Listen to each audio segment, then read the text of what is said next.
नमस्कार मित्रांनो, ठिबक सिंचन या योजनेसाठी आपण मोबाईलवरच अर्ज करू शकता. महा-डी-बी-टी या योजनेअंतर्गत शेतकऱ्यांना 80% अनुदान शासनाकडून दिल्या जाते ठिबक सिंचनसाठी.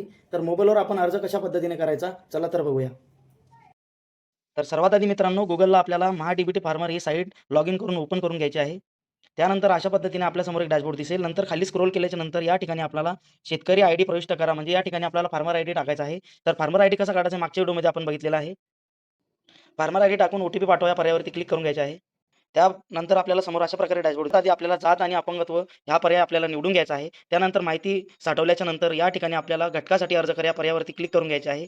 त्यानंतर आपल्याला थोडंसं खाली स्क्रोल केल्याच्या नंतर या ठिकाणी आपल्याला सिंचन साधने व सुविधा हा ऑप्शन दिसेल. त्या ठिकाणी बाबी निवडा या पर्यायावरती क्लिक करून घ्यायचं आहे. त्यानंतर या ठिकाणी आपलं गाव, शहर आणि आपली फार्मर आयडी, मुख्य घटक हे सगळं दिसतील. या ठिकाणी मुख्य घटकमध्ये सिंचन साधने पर्याय निवडून घ्यायचा आहे. त्यानंतर बाबमध्ये ठिबक सिंचन हा पर्याय निवडून घ्यायचा आहे. त्यानंतर या ठिकाणी इनलाईन प्रणाली आणि ऑनलाईन प्रणाली हे दोन्ही पर्याय दिसतील.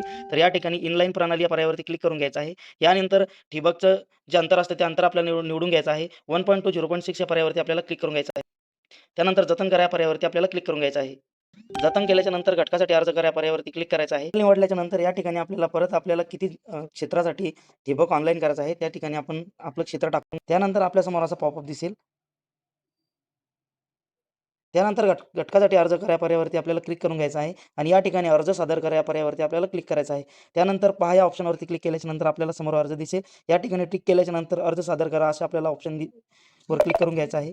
त्यानंतर या ठिकाणी आपल्याला एक पेमेंट करून घ्यायचं आहे. पेमेंट झाल्याच्या नंतर आपला अर्ज सक्सेसफुली झालेला असेल. धन्यवाद.